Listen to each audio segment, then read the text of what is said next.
इस स्टोरी को आप तक पहुंचाने का एक ही मकसद है कि अपनी बहन बेटी का ख्याल रखें। रूहानी और जिस्मानी दोनों हमारा फ़र्ज़ है। अस्सलाम वालेकुम नाज़रीन, आपका मेज़बान अनिल मसीह आपकी खिदमत में हाज़िर हुआ है। आप देख रहे हैं पेशावर रंग यूट्यूब चैनल। नाज़रीन, आज का वीलॉग बड़ा ही दर्दनाक होने वाला है और इस वीलॉग का आगाज़ से पहले मैं एक शेर बोलना चाहूँगा। बेटियाँ सबके मुकद्दरों में कहाँ होती हैं, जो घर अल्लाह पाक को पसंद आ जाए वहाँ ही होती हैं। नाज़रीन, आज एक ऐसी बेटी की कहानी आपको सुनाने जा रहा हूँ, क्योंकि हमेशा मैं आपसे कहता हूँ कि मेरे दिन में 24 घंटों में मेरे 20 घंटे लोगों में गुज़रते हैं। एक यूट्यूबर होते हुए मैं बहुत सारे लोग मुझे बुलाते हैं और अपने मसले और मसाइल, अपनी कहानियाँ मुझे नाज़रीन सुनाते हैं। कोशिश करते हैं कि वो कहानियाँ जो सच्ची होती हैं, जिसमें सच होता है, वो रियासत पाकिस्तान और कानूनदान और अदारों तक पहुँचाएँ ताकि वो इन मसले, इन मसाइल को हल कर सकें। आज की नाज़रीन जो कहानी है वो एक ऐसी दर्दनाक कहानी है, एक ऐसी बेबसी की तस्वीर मैं आज देख कर आया हूँ कि मैं सोच भी नहीं सकता कि इंसान इतना भी गिर सकता है। मर्द ज़ात जिसे खुदा ताला ने बरकत दी हुई है और ये इख्तियार दिया है कि वो अपने ख़ानदान का सरबराह रहेगा और वो अपनी मेहनत से खाएगा और अपने बच्चों को पालेगा और औरत के ऊपर हुक्मरानी करेगा। इसका कतई भी मतलब नहीं है कि वो हुक्मरानी ऐसी करे कि उस औरत की, उस बेटी, उस माँ की, उस बहन की ज़िंदगी अज़ाब बना दे। नाज़रीन, पेशावर का वाक़या है। वो बेटी पेशावर की रिहायशी नहीं है। उस बेटी का जो ताल्लुक़ है वो दीन इस्लाम से है और इंसान, मर्द ज़ात इतनी घिर जाएगी कि गिद्ध की तरह वो औरत को नोचना चाहेगी, उसके जिस्म को खाना चाहेगी, सिर्फ़ और सिर्फ एक सेक्सुअल भूख में, अपनी आग मिटाने के लिए। और जो चीज़ें मैं आज आपके साथ शेयर करने वाला हूँ नाज़रीन, बड़े ही दर्द भरी ये कहानी है और ये कहानी एक मोटिवेशन भी होने वाली है कि चाहे कोई भाई हो, चाहे कोई बाप हो, माँ हो, फुफ्फी हो, मासी हो, कोई भी रिश्ते में हो, वो अपनी माँ, बहन, बेटी के साथ इस तरह घर में माहौल में रहे कि वो उसे अपना हर दुख सुख बता सके। उसके साथ यूनिवर्सिटी में, उसके साथ कॉलेज में, उसके साथ स्कूल में, या जहाँ पे भी वो जॉब करती हैं, या जहाँ पे भी वो, जिनके साथ भी वो उठती बैठती है, तो वो सारी चीज़ें उन्हें बता सके। वो इस खौफ में ना अपनी ज़िंदगी को गुजारे कि आया मैं जब ये चीज़ें अपने वालिदैन या अपने भाई को बताऊंगी तो उल्टा मेरे वालिदैन, मेरे भाई मुझे कत्ल ना कर दें, और इस डर के वजह से वो हर रोज़ अपनी ज़िंदगी को सिसकियों के साथ गुजारती है। जिस आज ख़ातून के साथ मैं मिला, मुझे कॉल आई और मुझे कहा गया कि आपसे रिक्वेस्ट है कि हमारी कुछ चीज़ें हैं, कुछ ऐसी कहानी है जो हम आप तक पहुंचाना चाहते हैं। और जब मैं वहाँ पर पहुंचा और एक हॉस्पिटल में मैं जब पहुंचा और उनसे मेरी जब बातचीत हुई, तो जैसे ही मैं उस मोहतरम ख़ातून के पास पहुंचा, उसकी एज कम से कम बहुत ही हल्की 21-22 उसकी एज थी उस लड़की की, और उसकी आंखें आंसुओं के साथ भरी हुई थी। वो ढूंढ रही थी कि मैं किसके पास बैठूं, मेरा कोई अपना मेरे पास बैठे, मैं चीख चीख कर रोऊं और चिल्ला चिल्ला कर अपनी दुख उसे बताऊं और बताऊं कि मेरे साथ इस वक्त एक शख्स जो पाकिस्तान में मौजूद नहीं है, जो आउट ऑफ कंट्री में है। मैं आने वाले वक्त में उसका वो मुल्क भी बता दूंगा कि वो किस मुल्क में इस वक्त रिहाइश पजीर है। वो वहाँ से बैठकर इस बेटी को, जो कि दीन इस्लाम की बेटी है, उसे धमका रहा है, उसे अरासा कर रहा है। क्योंकि इस बेटी से जब मेरी बात हुई तो उसने कहा कि सर, मेरी बहन है, मुझसे छोटी है 1.5 साल, और उससे गलती हुई और कुछ वीडियो उसकी लीक हुई, और हम बड़े ही एक रिस्पेक्टफुल फैमिली से हैं, घर से हैं, घराने से हैं, और हमारी पहले उस लड़के ने इसे प्यार के जाल में फंसाया और फिर कुछ एआई की वीडियोस को भी जनरेट किया उसकी पिक्चर लेकर, और अब वो मुख्तलिफ़ टिकटॉक आईडीज़ उसके नाम की क्रिएट करता है और वो पोस्टें लगाता जाता है।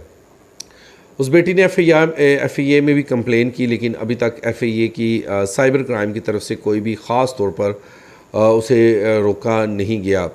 उसने अपनी वालदा को बताया और उसकी वालदा उस लड़के के घर गई, क्योंकि साथ साथ वो पड़ोसी थे। उसके घर जाती है, उसकी माँ के पाँव पड़ती है, उसके भाइयों के आगे हाथ जोड़ती है और गिड़गिड़ाती है कि आपका बेटा मेरी बेटी को इस तरह हरासा कर रहा है। उसकी वीडियोज़, उसकी पिक्चर्स, जो उससे गलती हुई है, उस आपके बेटे ने उसको प्यार के झांसे में, शादी के धोखे में फंसाया है और अभी वो टिकटॉक के ऊपर उन वीडियोज़ को अपलोड कर रहा है। तो नाज़रीन, आगे सिलसिला कुछ यूँ जारी होता है कि उसकी वालदा एक औरत होते हुए, क्योंकि वो पहले बेटी थी, फिर माँ बनी, फिर सास बनी और फिर किसी न किसी की बीवी थी वो, और वक्त के साथ साथ उसका एक्सपीरियंस भी बड़ा होगा कि औरत इस माशरे में अपनी ज़िंदगी को कैसे गुजार रही है।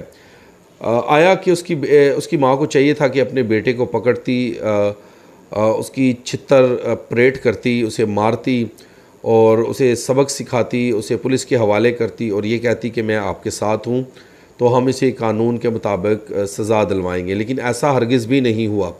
वो माँ, उसके भाई, उनका बाप, वो सारे इस ताक में थे कि किसी न किसी बेटी को वो हरासा करें और उनसे पैसों की डिमांड करें। तो उसने कहा कि आपकी बेटी ने 7 लाख रुपया लिया है और ये हमें 7 लाख रुपया वापस कर दे तो हम आपको ये तस्वीरें और ये सारी वीडियोस मेरा बेटा आपको डिलीट कर देगा या आपको दे देगा। लेकिन सिलसिला यहाँ तक नहीं रुकता।